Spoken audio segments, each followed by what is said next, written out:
Inclusion podcast by Enolla Consulting. Chris. Hello. Hello. Thank you so much for joining us. It's just so great to have you on. Been one that we've been trying to get in for a while. You've been a couple of people, you've been one of them, but we've been trying to get on for a while. So pleased to have you on the Human Inclusion podcast. For those that don't know, Chis Sonnex is the Artistic Director and Joint CEO of Cardboard Citizens and is the former AD of the Bunker Theatre. I'm reading my notes just so you can see what I'm doing. Awarded the Stage Awards Best Fringe Theatre Award 2020 and was awarded Artistic Director 2020 at the Offies. Chris has previously directed for National Youth Theatre, Bunker Theatre, Lambda, Guildhall, HighTide Festival, Royal Court Theatre, Northern Stage, the Almeida Theatre, Donmar Warehouse, Caravan Theatre and Synergy Theatre Project. So, I mean, I've gone through quite a list there, things that you've done, and it's so incredible actually to go back and look at that and think, gosh, you've done all these different amazing projects, you've got these amazing organisations. They tell us a little bit about your achievements, but they don't really tell us, I guess, so much about you, like as a person. And when we start these inclusion conversations, we typically want to start at the beginning and just sort of ask, what's your inclusion story? Like, why did this become important to you? Like, and I know a bit about your background, but it might be interesting just for people to hear as well. And yeah, what made you? It's almost like CVs don't really do anything to tell you about people. Such a weird thing for employment. Yeah. Here's some stuff I used to work at. Who are you is a different question, I guess, isn't it? Start at the beginning. Yeah. Okay. I was born. Yeah. I was born into a sort of young family. My mum was 19 when she had me. The family, I had my mum and a dad, obviously, that's how that works, by and large. Genetically, I mean, not in family-wise. And I was born in a council estate in an area of London called Pimlico, which is an interesting area in general because it has the most expensive real estate per square metre in one of the spaces in Pimlico, next to the Houses of Parliament. But it also has about 6 or 7 council estates dotted around. It's a very small area. And one of those council estates, Churchill Gardens, which is where my nan lived, was at one point the biggest council estate in Europe. Was it really? Yeah.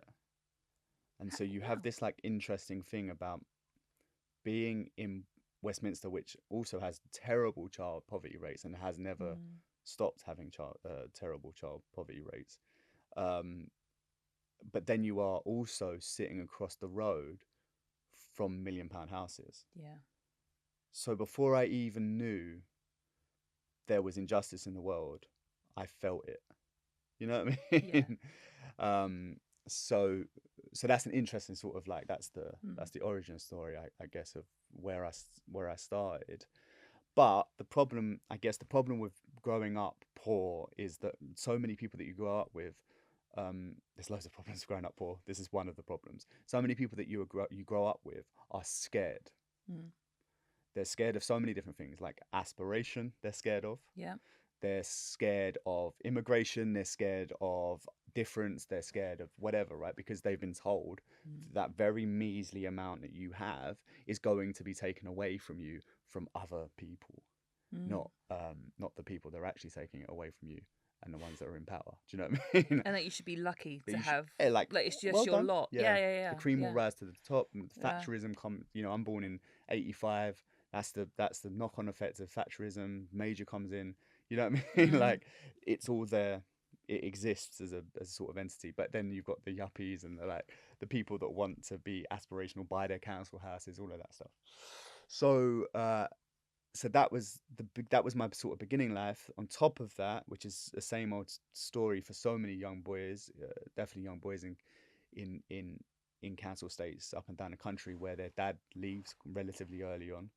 My dad also happened to be abusive and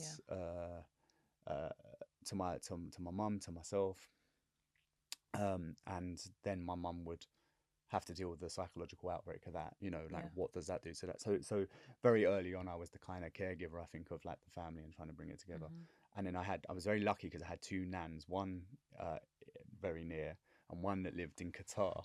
Oh, really? Yeah. So every so Gosh. often I would be able to like go and be in a predominantly Muslim country, like, and be exposed to something completely different. Yeah. You know what I mean? Yeah. And like, but I still had all of the trauma, so it's like this, you know, this weird thing of like trying to find out who I was, and I was obsessed with the church when I was a kid. I used to go to school, um, before I was meant to go to school. I used to take myself to school when I was like really young, from like 6, do you know, like, but I would go maybe an hour before and go to the church and just sit in the church because there's something about silence, and then there's also something theatrical about religion in general, especially Roman Catholicism, right? It's just so dramatic and so theatrical.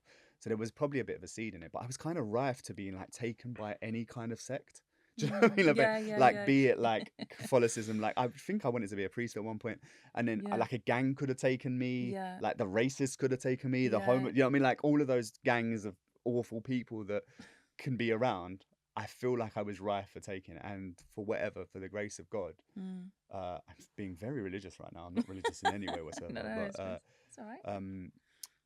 I was just lucky to sort of avoid that. Yeah. The one thing that was consistent all the way through it was that I was also lucky to grow up in a situation where a government actually placed care into the arts. So I had music and drama lessons all the way from primary school up until I went to university, I guess. Yeah.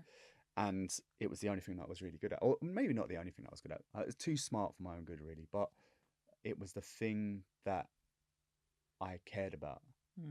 And I couldn't I wouldn't have been able to articulate it then. I wouldn't be like, oh yeah, it's telling me everything about the world and I get to learn loads of different perspectives and da da da da. It was just because I was good at it, right? I was like, yeah, cool, I feel good that I'm being good. But through that, you end up experiencing so many different worlds, right? And so you become a little bit more cultured. So I was always a little bit out of step from people. And then I was like, statistically, what I should have been is either in a gang, or I should have, at the best, I could have been working in retail or being a painter and decorator. And sometimes when I've worked in art, I'm thinking like, I should have just stayed there. Do you know what I mean? I should have just done that. At worst, like, really, at worst, I would have been in prison or dead. Like, do you know what I mean? Like, those, statistically speaking. So I didn't really have any aspirations as a kid, I think, of like, I want to be this, whatever this is. I wouldn't even know what this is. Do you know what I mean? Like me, what I'm doing now, I wouldn't even know it existed. But through that point also, I was evicted from my council house when I was quite young. So I was like made homeless for a moment. And so that sort of changes things for later on in the origin story. Gosh. And yeah, but you know, the beauty of growing up in a council estate, in London specifically, I don't know if it's true for other council estates up and down the country, is that it's so diverse.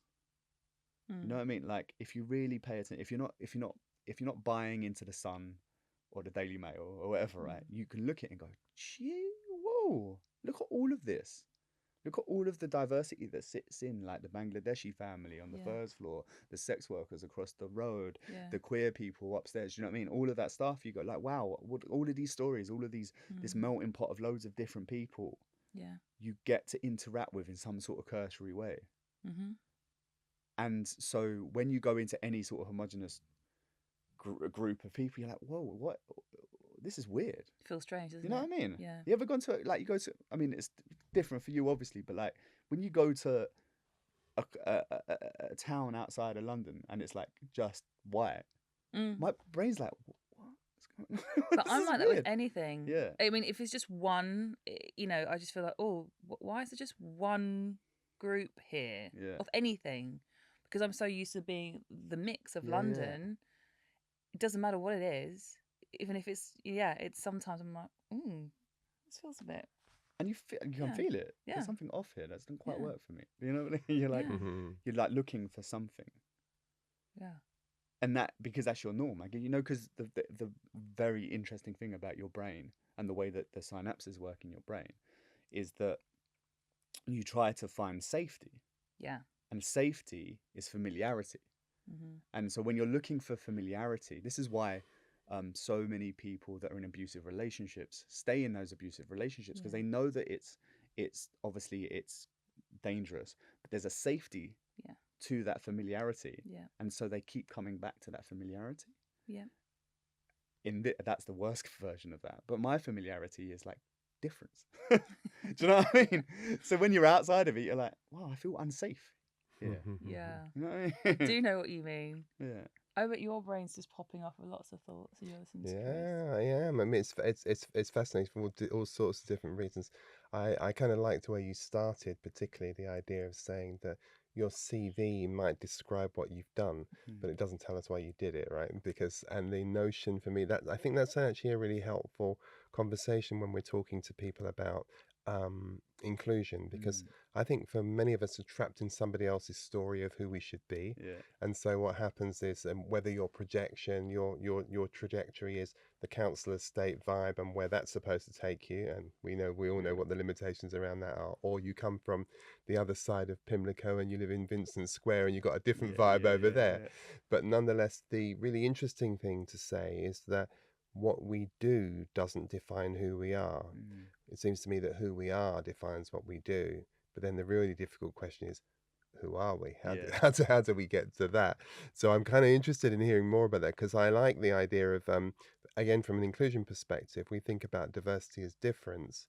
And what's interesting to me is I'm hearing you say exclusion feels more like sameness to you. Yeah. So homogeneity feels much more like, oh, this is a bit odd. And so you kind of you step into that. Yeah. But your conditioning, and I think it's very interesting, your inner city conditioning has been about homogeneity. It's been about difference and diversity. So that's kind of brings a richness to it. It's very, very interesting. Yeah. You know these gangs or sects or tribes or whatever that you could have been attracted to, or you could have been taken by, as I think you put it, whether it was the Catholics, whether it was the racists, whether it was the whatever, they would have pick a sect for yourself. How strong do you think that as a young person growing up in that environment is your need to belong? And how much of a part does that be? You talked about the kind of dysfunction you'd had in your Mm. family as well. How much does that belonging thing call out to you?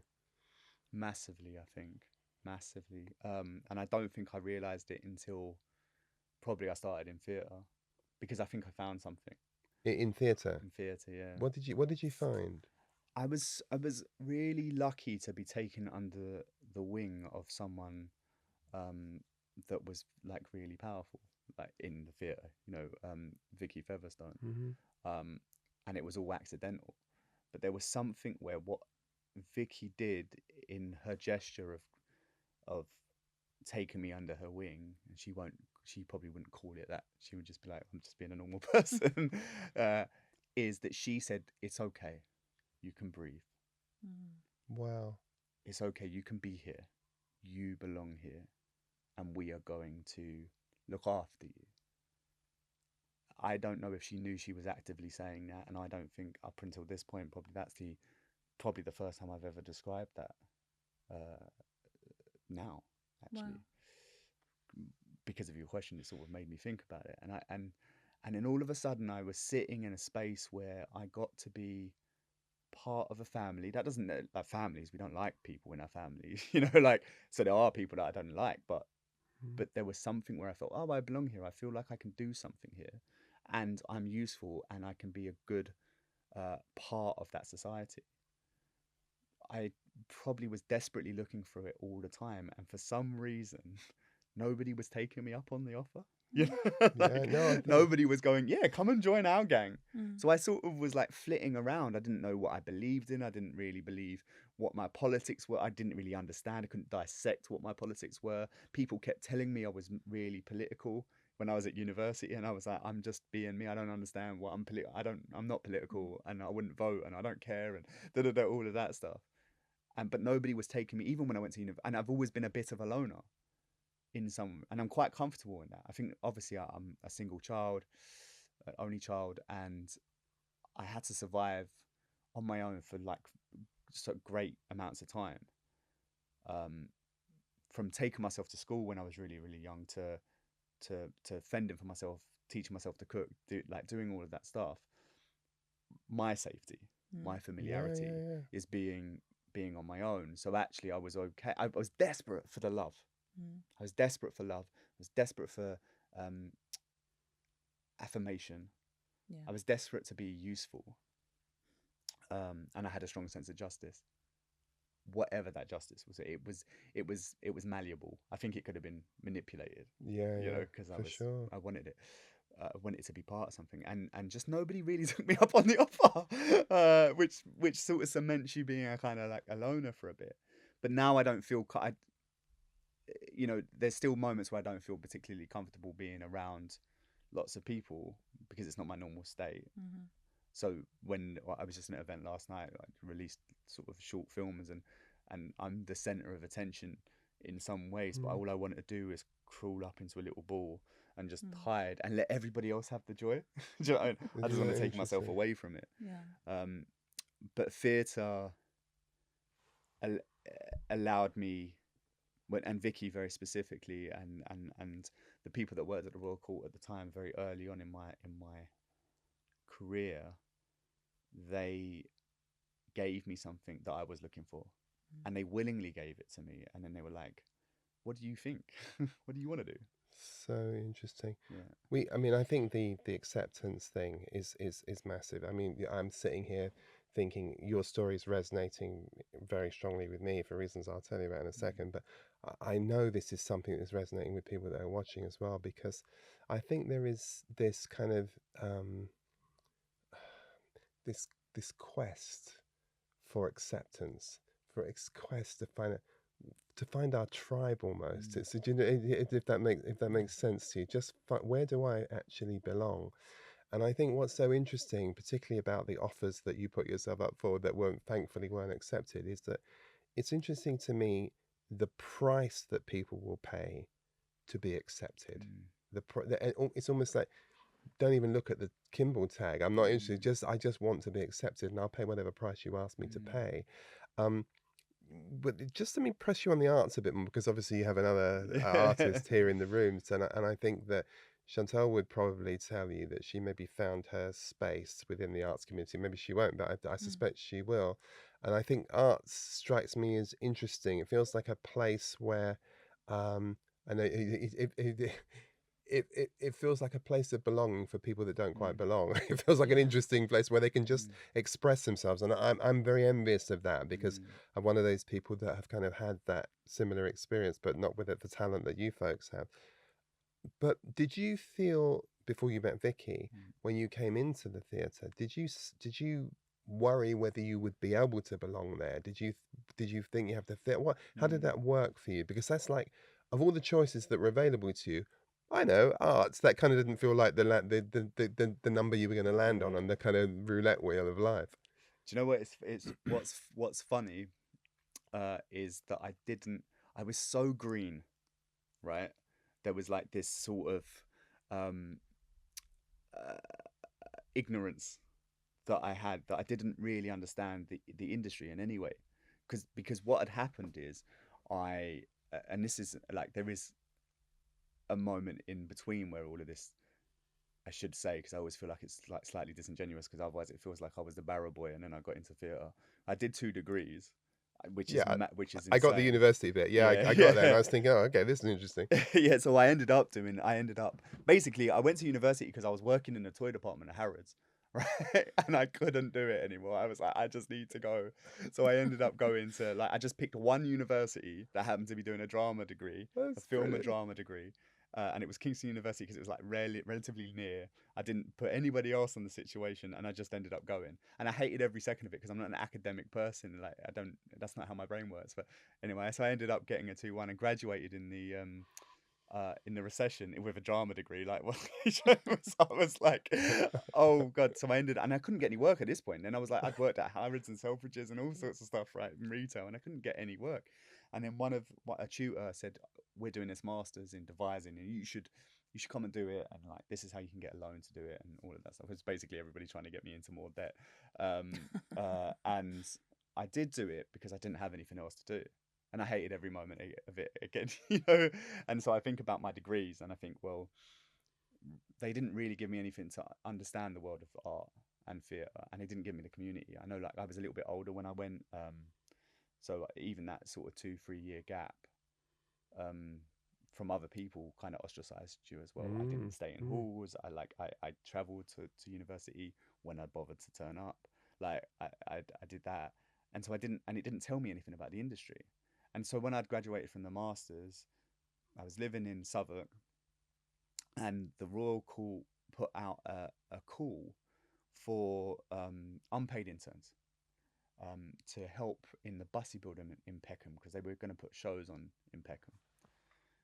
And I was on the dole, and I thought, well, you might as well do something while you're on the dole. It's unpaid, so you know, it's not going to affect the dole.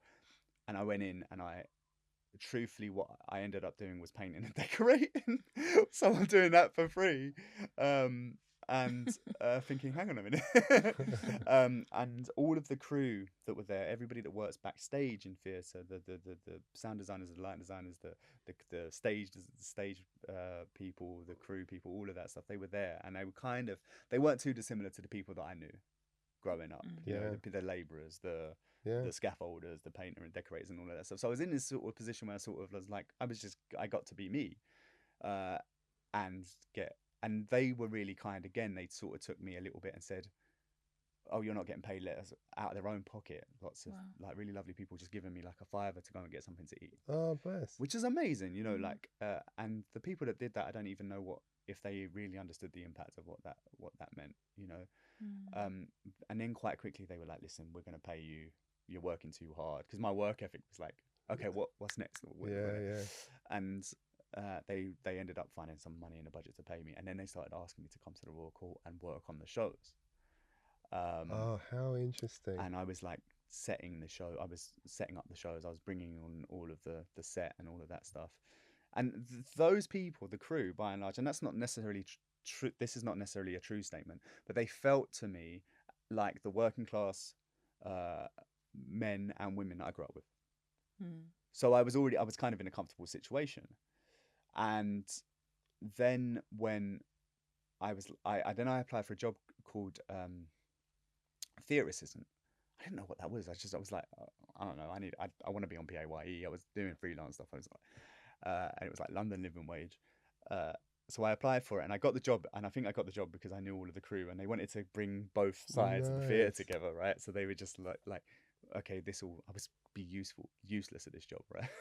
Like it was admin stuff. It was like, but then I got to know the theatre. Then I got to know what was happening. And actually all of that moment was way more useful than any of the university stuff that I'd done, because I was in a working theatre, trying to understand how a theatre worked. So I had no preconceptions going into the theatre, which is pretty inaccessible for anybody from a lower socioeconomic background, let alone anybody from a different race. You know, like it is quite an homogenous place. So I'm sitting here, but I'm me, and I can't pretend to be anything other than me now, because I've been crew, like going, all right, what's happening? Like all of that, talking to people. That's fascinating. And so I was just doing this. I was just doing stuff, and then also having the presence of mind, the lack of ego, and the sort of ignorance to be like, if I don't know something, I'm gonna ask. You know? Brilliant. And I was just like, what are you doing? What is this? What's your job? Because I didn't know this job existed. This is a mad job.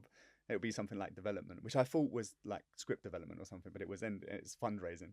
It was like, what? That doesn't make any sense. And then you would go and meet somebody from marketing or a director or a writer, and then I started to just talk to people like they were normal people. Yeah. Which was that's where the ignorance comes in, because obviously you're starting to talk to people that have like won Olivia Awards or worked on shows or been in the industry for 20-30 years, but I'm like, do you want a cup of tea? Let's have a chat. I'm making a cup of tea. Do you want a cup of tea? And then I started to learn everything, but I didn't know how homogenous the industry was. I didn't know how inaccessible it was.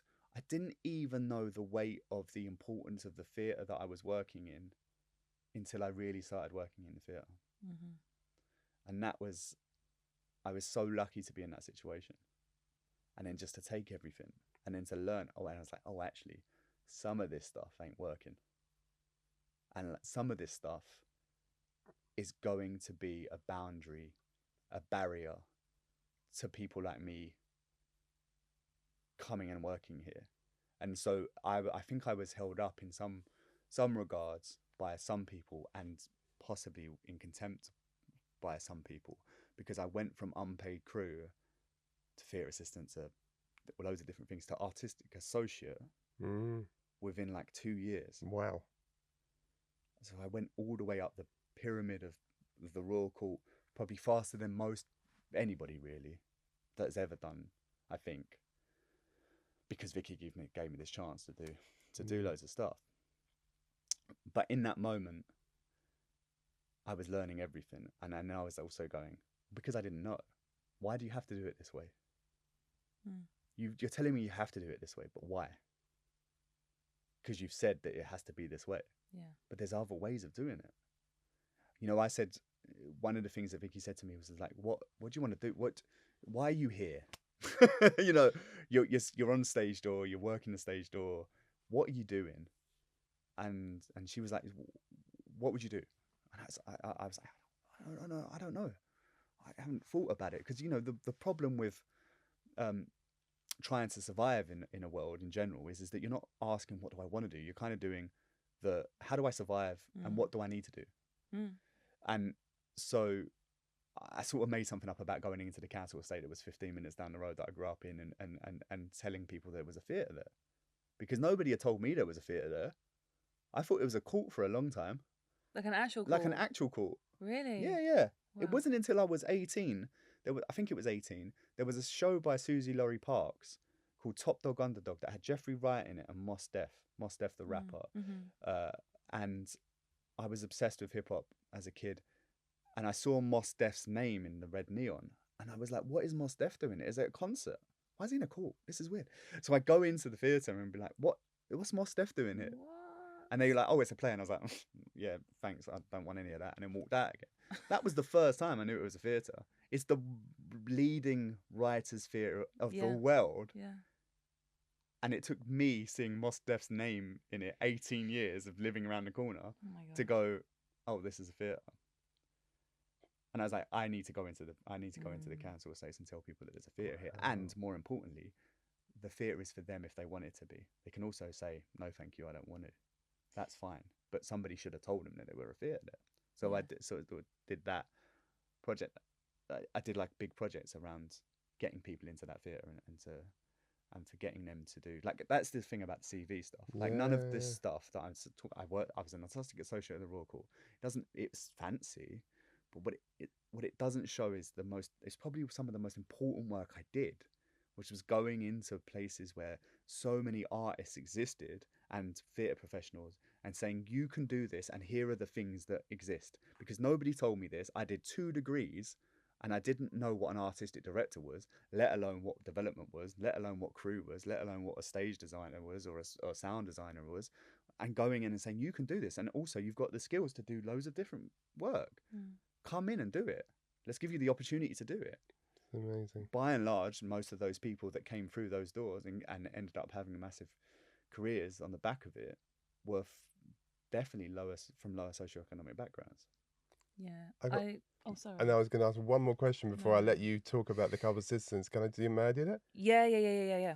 I wanted to just quickly, because I've heard you say a couple of times that people didn't realise the impact they had on you just through being themselves or just through the offers that they gave you. And I know that you consistently have been given offers. You give offers to other people, and you're very conscientious about making sure that everybody has access to art, regardless of what background they come from. But I just want to go on record to say that for me, there are 4 people I can think of. You're one of the 4 people that saw me when I met you and was like, oh, you just need leveling up. Like, I've never forgotten that conversation. And I thought, oh gosh, right, okay, you're ready. Like I can see, like you're there. You're just not. There's a few things are not quite working out, Mm. but like I can see where you are, and I can see where you need to get to. And nobody had said that to me. And I remember walking over London Bridge, leaving you from the bunker, and I was on the phone to somebody, and I was like, oh my god, this person actually sees me. I can't believe I had this conversation. And then, like, so the impact that you have on other people is enormous. Like, I just have to tell you that. Hmm. So yeah, Thank you. yeah. Beautiful. It links perfectly to the question I was going to ask, actually. The link is beautiful because I think it's a. I wonder if you've been given. I wonder if the gift that was given to you, you've given to Chantal. So my question was going to be, before you start talking about the work that I know you've been jointly involved in, what do you think that Vicky saw in you? I think possibility, and I, she's done it. She's done it with lots of people. Also, this is the thing about paying it forward, right? Ultimately, is that she is responsible for so many artists and people that work in this industry, and she does not get any of the credit for it. And she wouldn't be doing it for the credit, you know. There's that Mark Twain quote that's like, "Great things can happen if you don't care about who gets the credit." Which is great until you like think about actually sometimes you need your flowers. People need to be celebrated. Yeah, But I think she's sort of the epitome of that. And there's loads of people through my interactions with through my career that I think have done that. Just infinite amounts of people. But it's just about someone saying, I see you and you have potential. That's all I need to say. Go and try and find that potential. Because nobody had ever seen, like, all through school, everyone was like, you'll never amount to anything. Like, I think at year 7, I got linked as like a child of excellence because of music, right? Because I could play the guitar and did music stuff. And at year 7, I was like child of excellence, and then they got to know me, and then I was like, nah. Maybe not. Don't judge a book by its cover. No thanks. But I do think I always felt like I was a problem to people, and I think it's because I'm a little bit mouthy, and that social, like that justice issue, that strong sense of justice. I used to get really annoyed on other people's behalf when people were getting treated badly, or teachers were saying rules that felt arbitrary to me. Do you know? Like, I'd Yeah, just get love in it. trouble because I was cheeky enough and sort of give a dry wink to like loads of people every so often when I was being cheeky, that I would get away with it. Like I think I went through the whole of school not getting the detention, but I was always a pain in the ass for everybody. Yeah. That's a skill, by the way. Yeah. That's a gift.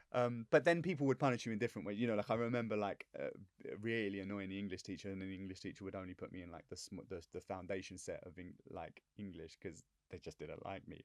And then I got like full marks in English, and which meant I could only get a C, which would have been a B. And then like the knock-on effect was I couldn't do media studies and A level and stuff, like, you know, it was like weird things like that. But I definitely had a sense, and also the working class. Sometimes we do it to ourselves. The sort of working class, don't get above your station. Yeah. Don't put your head up against the parapet like that. I think that's also strong as well. So you're just sort of like going, oh, I'll just be grateful, or I'll doff my hat and you know, furlock tugging and stuff like that. I didn't really think about what my dreams were. And nobody asked what my dreams were. And then Vicky does this thing where she goes, I think you can do something, so do it.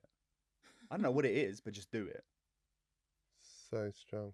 And then gave me this gave me the infrastructure of an organization that seemed to be like had this weight and stuff, so I could go and do things. I worked too much though. Do you know what I mean? It wasn't like, it didn't just come, you know, I was working like 50, 60 hours a week, you know, trying to do the things and had a cause. But I had a cause to fight. She also gave me that as well. But it feels like you're paying that forward. I mean, Chantal's response to what you've done, that's why I kind of wanted to pull that together in my mind, because you strike me as being whether you got it from Vicky or you just owned it, but a possibilitarian, you know, somebody that looks and says, I can see the possibility, Yeah. and I'm assuming therefore you saw the possibility in Chantal and called it out of her. You're like someone called Howard Thurman. He said that don't ask what the world needs. He said just figure out what makes you alive and go and do it. Yeah, that's a great quote. Just go and do it. Talk to me about moving, Chantal. This maybe you can pick this up and just take this on because I want to move from the royal court to homelessness and cardboard Mm. citizens because I Mm. think that's such an extraordinary move from the height of privilege Yeah. Mm. to we need to talk about homelessness. And I know Mm. you've done some beautiful work together as well. You were chatting to me before Chantal came in about just the work she's done, which you were in awe of, right? But just talk to Chantal. Maybe you want to take that conversation forward because I think that'd be so interesting for people. Yeah, I mean, so I think I I heard you say art is a human right, Yeah. and I remember thinking, what? It's what? And then I had a real mic drop moment, and then you moved over to cardboard citizens, and I thought, okay, that makes sense. It's a human right, so that's why we have to make sure that everybody, like the most vulnerable, that's made so much Yeah. sense for you to transition over there. Um, and then having the privilege of working with the members, you know, helping them to tell stories. And I was really upfront. I was like, I can't teach you how to write stories. Like, you already know how to do that. I'm just going to draw out what's already inside of you if you will allow me to do that. You know, that's the privilege that I'll have over these 10 weeks. But you've had some amazing people, you know, come in and share their knowledge and support the members. But yeah, just talk to us more about Couple Citizens, what you do, aspirations, and this art being a human right, how that all kind of ties in together. It's just incredible. Start with the art as a human right Yeah. thing, and it sort of slightly goes back to the Royal Court. At one point, I was sitting in the office at the Royal Court and doing all of this outreach work, doing all of this stuff in Tottenham and Pimlico, and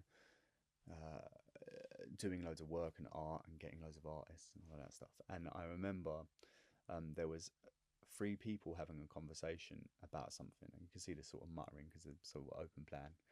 Two of them, sadly, are no longer with us. Actually, a beautiful, brilliant woman who was in charge of the education stuff at the Royal Court called Lynn Gagliano, and a firecracker of a woman called Elise Dodgson, who was head of international work. Basically, she used to take writers to like places like Venezuela and stuff, and get writers out of there.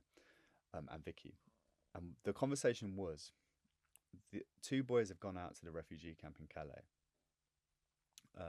in 2015 at the height of the refugee crisis.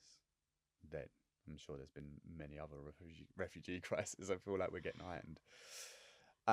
And they don't know what they're doing, and they've just got all of the intention in the world, but there's loads of things they need help. And they were like, who should we send out? And then they all sort of simultaneously looked at me. And I was like, oh man, like, I've seen that look. So they were like, can you go and help in the refugee camp just for a little bit, just go over there for the weekend, settle them down, do all that stuff, we'll pay you. And I said, well, that's one thing I said was, yeah, cool, but I would like to bring two people with me if I can. And there was two people that I was working with on a project, Brown and Jerome, who were like young black boys from London that I was working with on a project. And I was like, it's all very well a white man going over there and being like, I'm gonna come and help, but wouldn't it be great if two young black men that had nothing, that had been in and out of the judicial systems in different ways, come over to France with me and be there and say, what's good, you know? Yeah. Yeah. So we did that. So we went out with another person, Sarah Murray, and we went out and did it. But as we were driving into the refugee camp, I went, what are we doing? What am I doing? I've just brought these people to a refugee camp. This seems mad. And also, what am I doing really? Are we setting up a theatre in the refugee camp? Yeah. Why? Why are we setting up a theatre in a refugee camp? That sounds nonsense. They don't need a theatre. This is all the doubts that you're going on in your head. They need clothes. They need food. They need political change. They need like empathy. They know all of that stuff. And then I got there and I realised that theatre really ultimately is just about a conversation and acceptance. And I was what the theatre or the mashra was to lots of the refugees was safety, like a place to convene, a place to come together. Mm. And instead of being in a refugee camp and being tarred with any sort of lower animal that they could be tarred with Yeah. in the jungle, they got to be something else. They got to be human. They got to be artists and people that had aspirations and ideas and loves and also people that were allowed to also be human, which means that you can also be a prick. You know what I mean? Like Yeah. all of those things you Yeah. get to be, right? And I was like, oh shit, okay, I get it. I get why you would set a theatre up in a refugee camp. Because it felt very much like a sort of white liberal look at me. Look how great I am. And that existed in a refugee camp. I'm not gonna lie. Do you know what I mean? There was lots of white people with dreads. Trustafarians. Yeah, trustafarians. There was a lot of people that would like, you know, when you kind of go, I think you're a bit of a refugee. You know what I mean? Like you're actively choosing to not be in. There's something in society that you don't gel with, and you want to be here. So there was a lot of that. But so I ended up staying on and off for 6 months. Oh wow, that's a long weekend. Yeah, it's a long weekend. Once you get in, but it's a cause again, isn't it? So that's another, you know. I set this theatre up. It became this safety. We had to move it at one point. There was loads of moments of violence and gendarmes, like smoke bombs and all that stuff. So it's kind of like a lot of trauma knocking about. But in that moment, that was like, yo, what we do.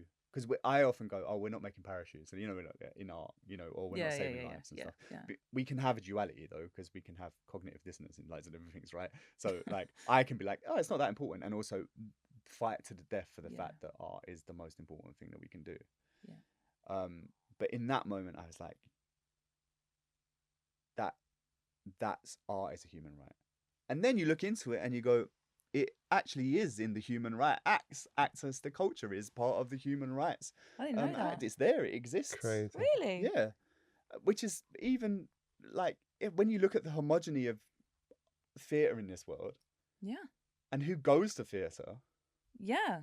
But then also, I mean, obviously there are reasons for organisations pricing tickets at certain levels, but certain audiences are priced out of being able to. Well, I don't know if it's always priced though. My thought is often because when I go to the West End, it's very rare. But when I do go to the West End, if you actually look at the makeup of the West End, it's much more diverse than sort of subsidised theatres in many ways.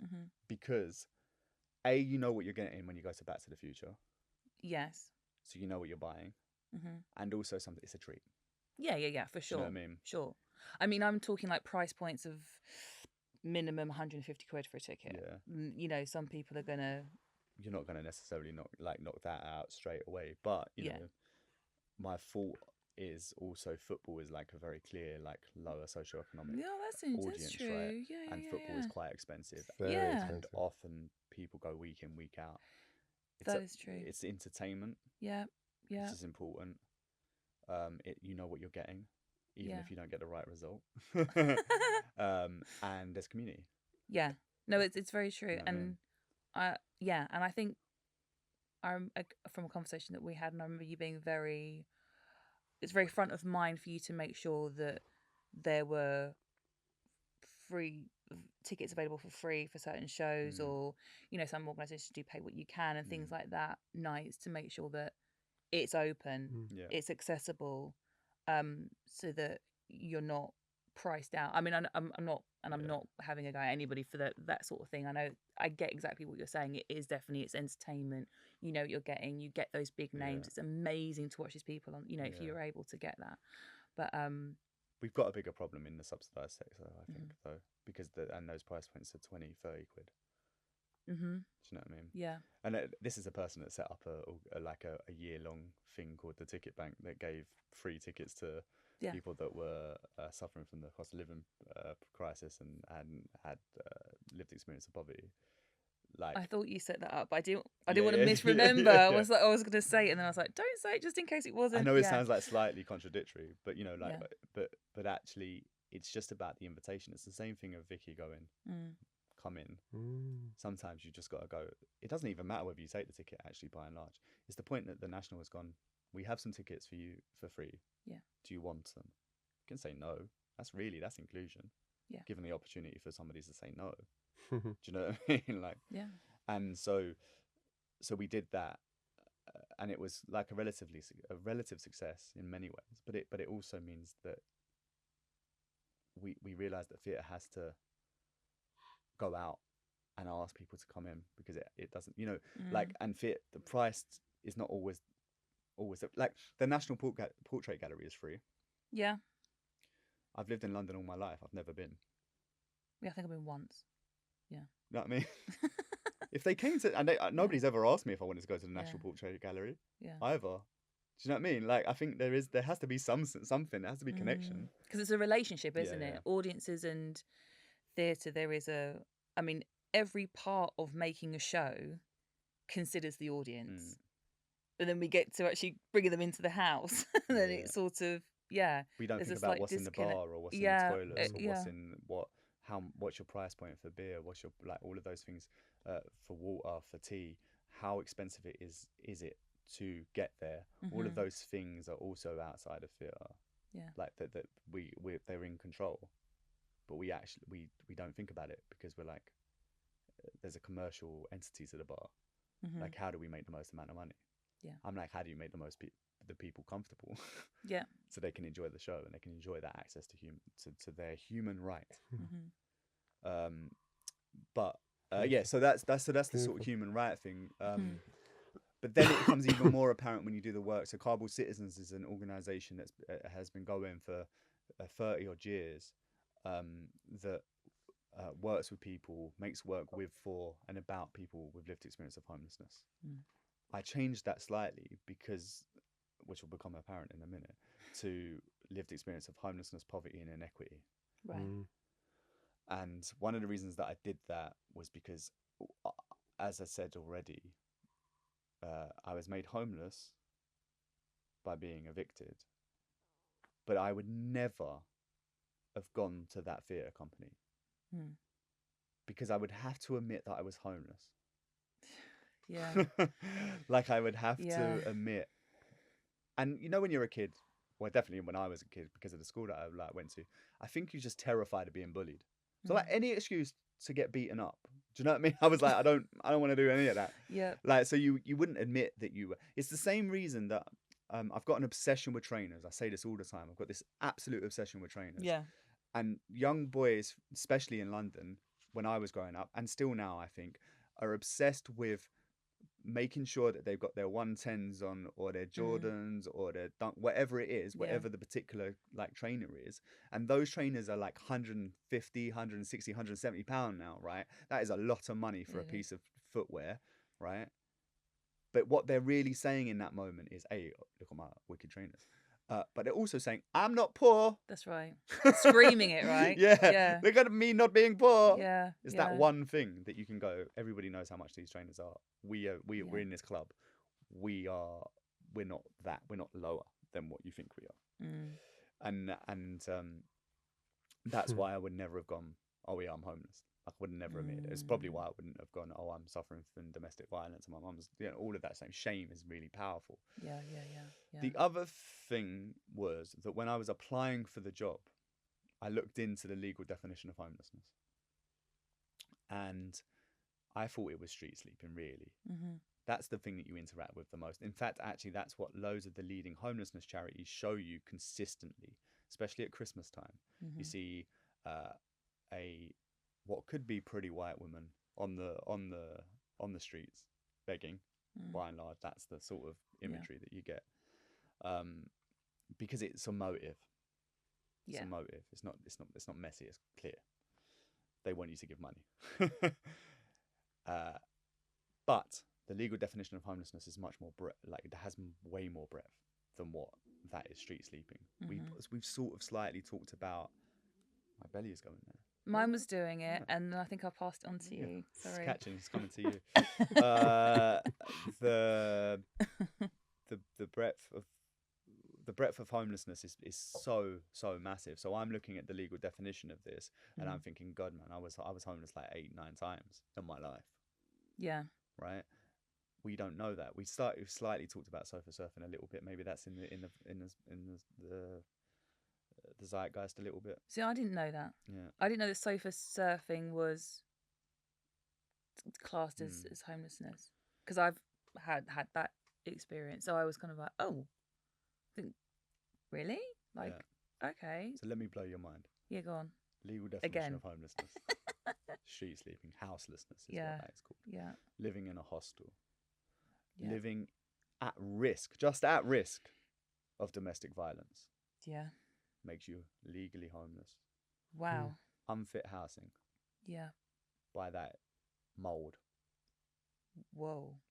black mold, Okay. dangerous levels of mold, no water tanks that don't work, heating that doesn't work. There's an incredible activist called Quajo who goes Yes. around and like shows the Yeah. housing estates, words have escaped me. The people that run the housing associations, what is going on in their tenants' houses, and it's wild. Rats, Yeah. blocked up plumbing, unfit housing, legally homeless. Whoa. Overcrowding, Oh. too many people for too little rooms. You know that happens often, especially in working class families, because 100%. boys and girls, if you've got 2 kids, boys and girls can't share one room after a certain age. Mm-hmm. So at a certain point you slip into homelessness because you've not got enough rooms. Do you know? Like, Oh my god. so think about all of that stuff, plus the sofa surfing, plus the insecure housing, the threat of insecurity. They're all homeless. They're all the legal definition. Right? It's on the government's website. But there's a reason why there's a reason why those stories aren't told. Why do you think that is? I think because they would get overwhelmed with the responses of people saying I'm homeless, and they won't be able to deal with it. But also, more importantly, is shut up and just get on with it. You're not that. I'm going to tell the story of the street sleepers because you're going to be terrified of that. Yeah. And you're going to be grateful for everything else. Yeah, and we can just gloss over the inequity in the housing, situation. That has been created Yeah. by successive governments. Do you know what I mean? Yeah. Like, communities have been decimated because of the right to buy. When I was growing up, what the situation was, you would grow up, you would get a council house, and you would be 2 minutes down the road from your mum or your family. And then when you had a kid yourself, your auntie or your weird uncle that isn't your uncle would look after you. Yes. And you would have this community. Yeah. And then all of a sudden there was no stock. So then you had to go and live in Milton Keynes or That's right. or Margate or Scunthorpe or whatever, right? Yeah. And then you're miles and miles away from your family, from your community, from your connections. And then the government are like, why is there such a mad mental health crisis? Like, what happened? Yeah. That happened. Yeah. The community has been lost. So isolated people. those things are all about. This is the breadth of homelessness that nobody's really talking about. And then they do this thing again where they're like, they scare you into kind of giving money and sort of going, okay, which is you're always like 2 paychecks away from homelessness or something. Yeah. Which doesn't take in consideration inequity.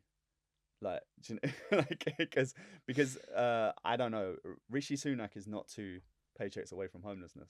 No, he's richer than the king, isn't he? You know what I mean? I know people that work in theatre. He may be 2 weeks away from a paycheck though. Right? And somebody will come in. It's like the thing with David Cameron couldn't get a job at all, and after he graduated university, and because of one of his mates, his family mates worked in the palace. That the Tory party got a phone call by someone from the palace and said, "We've got this really bright boy who could work for you," and then accidentally ended up in the Tory party and then became the leader because why not? Because he said, "quote, I think I'd be good at the job." Yeah. That's all it takes. yeah. Not because I want to change anything for anybody, just because I think I'd be good at the job. But like that doesn't happen to me. No. Do you know what I mean? Like, that doesn't happen to me. I'm half a paycheck away from being homeless. Mm. Others are way less than that. Mm. And then some people are like 14 million paychecks away from being Mm, homeless. mm. Yeah. But the narrative still persists. Be scared of Yeah. being on the streets. Yeah. And then shut up about everything else. And it's dangerous. It's dangerous. There's so many people. There was a young girl, a young boy that died from mold inhalation. There was a young girl that died from the pollution in the air in London. Yeah. Like That's right. that Grenfell. Yeah. Yeah. Like Yeah. inadequate housing that Yeah. is. Yeah. There are Yeah. people dying all over the place. There are women dying on a regular basis because of domestic violence, right? Too many people dying, Mm. but you don't see it as homelessness problem, which is solvable by and large, right? Mm. It's conceptually solvable. Well, if there's the will, I mean, Yeah. it's so interesting. Like when you listen to politicians, and there's always so much money for defence, and I understand that as a principle. You want to defend a country, but there's always money for certain things that we are deemed necessities, but just basic shelter and preservation of life. So it's so weird. I'm just thinking it out as I'm saying it. There's money for defence always, but not money to defend those people domestically and house them and make sure that they're safe. Yeah. But we're going to save you from the threats. And it's such a weird thing. Even worse than their money being there, not being there, is that the stories aren't. Yeah. Like the people have stifled those stories. And if we don't have any stories, how are you ever meant to know that there's anything wrong? Well, exactly. That's why, I mean, I loved Bangers. I just thought it was just incredible. I came to see it at Soho, and I know it went to Edinburgh. I think it's coming. Yeah, it's coming to the Arcola. In fact, when this airs, I think it will be on. Or might finish, actually. I don't know. Yeah, we're going to be airing this in August. Yeah. Yeah. So, I mean, just incredible, those stories. But also that you're not... What was great, actually, about working with you as an organisation, it was that, well, no, we're not mining people for their trauma. We just want them to tell whatever stories they want to tell. Yeah. And you're very, very good about safeguarding and all that. You have to go on a trauma-informed awareness course before you can even meet the members and all of that stuff, which is great. There's loads of safeguarding, they are front of mind all the time, making sure these people that come into the space are completely safe. That is your superpower. You make people feel safe, and that is what Cardboard does. Like, everyone that works there are great. They are all about that, and I think those stories, working with those members and the stories that they have, not necessarily some of them connected to their direct experiences of homelessness, but just the imagination that was in that room, and how big, and actually there was no ceiling with their stories, and they were so rich and so interesting and so thought out, and they really challenged me as a facilitator in a really brilliant way. And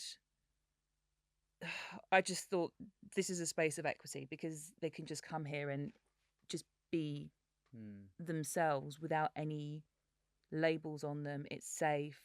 They can have access to things that they need. We know that. That's already kind of, that provision is there.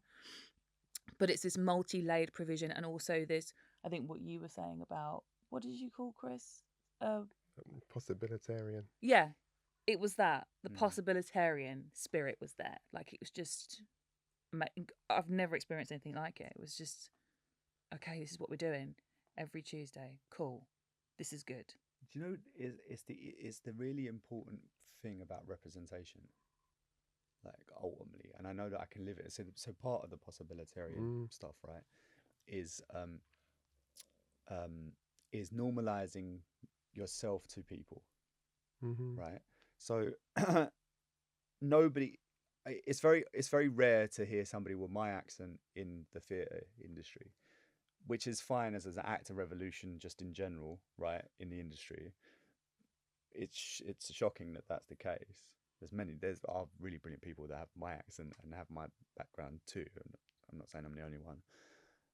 But when I go into a school or I go into a workshop with people that have lived experience of homelessness and there's a connection there, that's when the possibility goes. Yo, this guy is making money from a living. I'm not making money, but I'm making a living from art, and I've done these really cool things where I've like directed a show, which is cool, or directed a film. Then somebody goes, yo, if he can do it, then that means there's a possibility that I can do it. The stigma disappears. Huge. And that's why when you start to do work in Kabul Citizens, you go, who are the people that can inspire those possibilities? Where's the diversity in the people that are the artists and the facilitators to make sure, because I guarantee there's lots of organizations out there where lots of well-meaning middle-class white people are coming in and doing the work with people, and that's really brilliant and really important. But the one thing that they don't have is that inspiration, because you're still looking at that person going, well, I'm never going to be that person because this person went to Oxbridge. Do you know what I mean? Like, and of course they're here teaching me about art. And then all of a sudden you get somebody that is like comes in and is like, yo, what you saying? So we're gonna do music now. And then all of a sudden that changes the people in the room. That it changes. Oh, it's massive. It's massive. It's massive. It's massive. I think I can't believe our time is nearly up. It's just gone so fast. I just talked too much. No, it's great. No, and tangential as well. No, that's you're good. But I don't know if you wanted to close this out. No, you didn't get me. Sure, okay. Yeah, I mean, it all ties into what we've been talking about. But what advice would you give a young Chris today? Nice question. Who was wanting to start out in the arts? And what do you think organisations could do to support underrepresented and marginalised talent? I mean, it's two big questions. Two big questions. What would I say to young Chris? Because young Chris wouldn't listen to me. Right. That's a great answer. That's a great answer. I'd be like, just carry on. Do you know what I mean? Just carry on.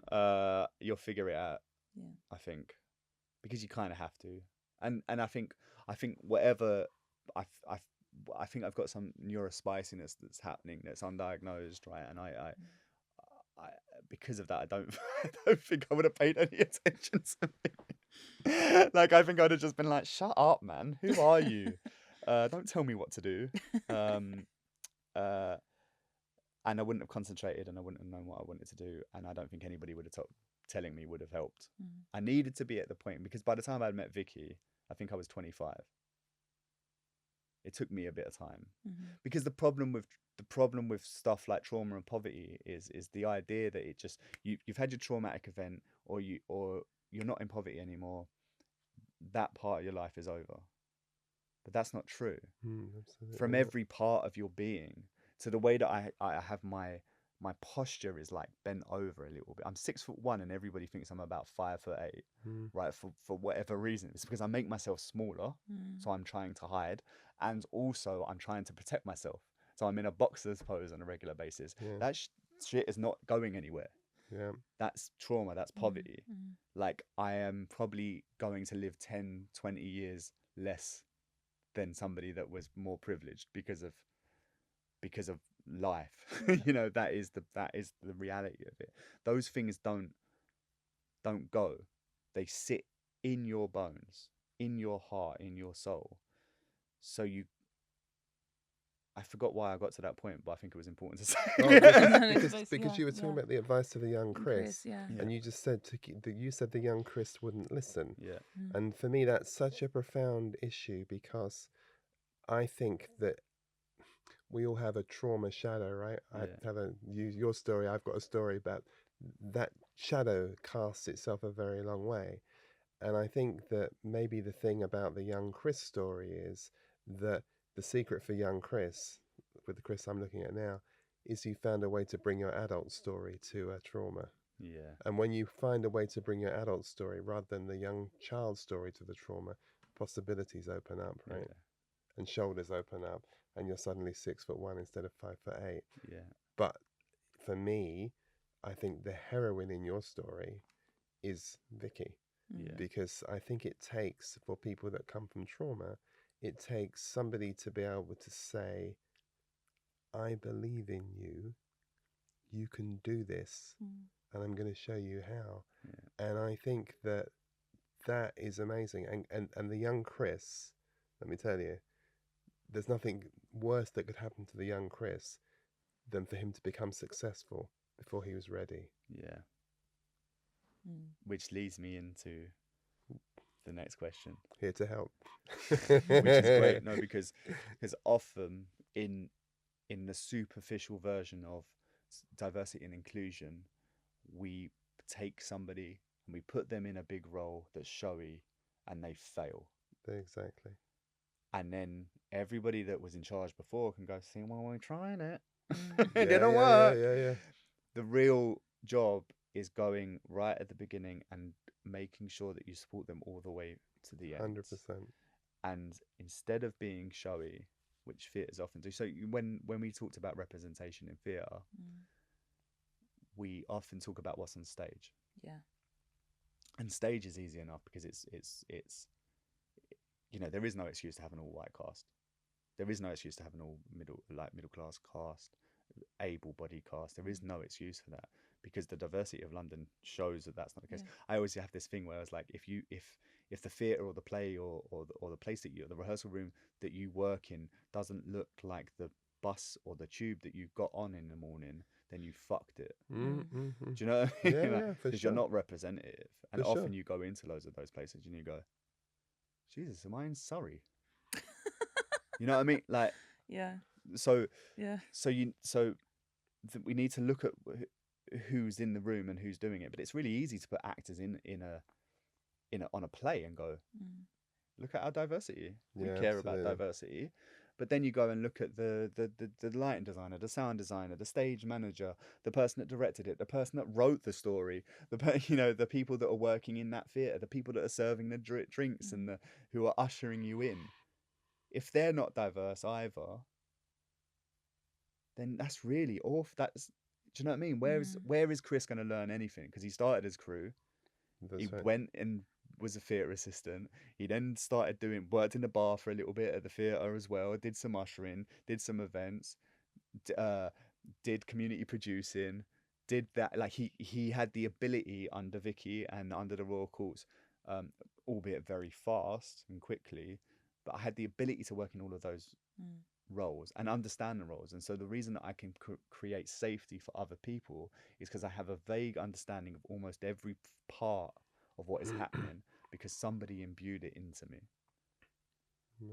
But for one of the problems is that funders also want that immediate effect. So they want to tick a box and say, well, we want you to do this one thing with this one person that will change their life immediately, which doesn't work that way. Because if it was me, if you just use me as an example, Vicky ticks a box to say, oh, I engaged a poor boy once, right? I've ticked that box. But really what the immediate effect was nothing. She couldn't have put that on a funders thing. But now look at your fast forward in, what's that, 2012? I'm 24, 2024 now, that's 12 years later.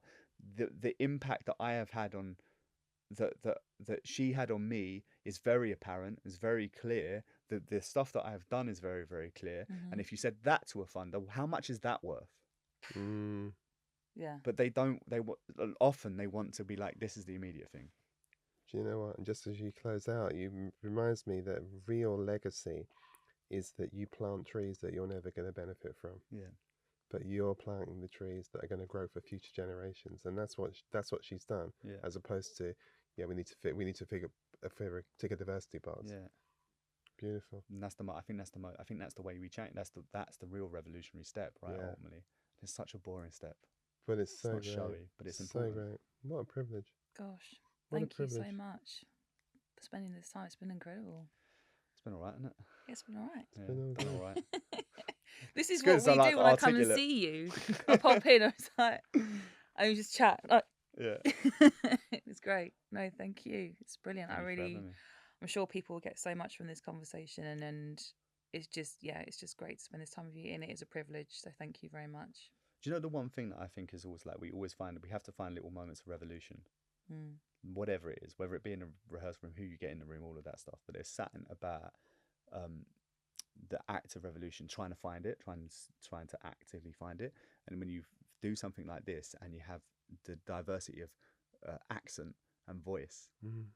that's a moment of revolution. You know what I mean? Like often I listen to a podcast and I'm like, never hear my voice. Yeah. Just the Yeah, accent, yeah, I just yeah. don't hear. It's true. See, that moment of revolution Yeah. is create. It's It's tiny, brilliant. seems tiny, but there is you don't know what the tree is that You you've don't know just what the planted. tree's going to be, do you? Yeah. That's so beautiful.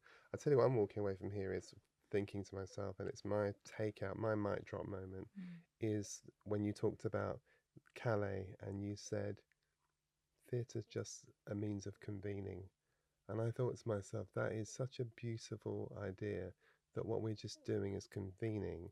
And I think for me, what I've loved about this conversation and what I'll take away from it actually is that what you do is just give people voice and have a space for a conversation.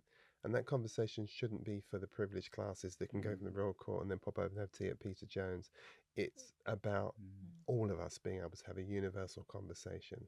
All of us have a story. And inclusion is surely about that, isn't it? It's about that recognition that says, actually, that none of us are as smart as all of us, and we're all enriched by each other's story. And that's just brilliant. Thank you. Thank you. Thank you.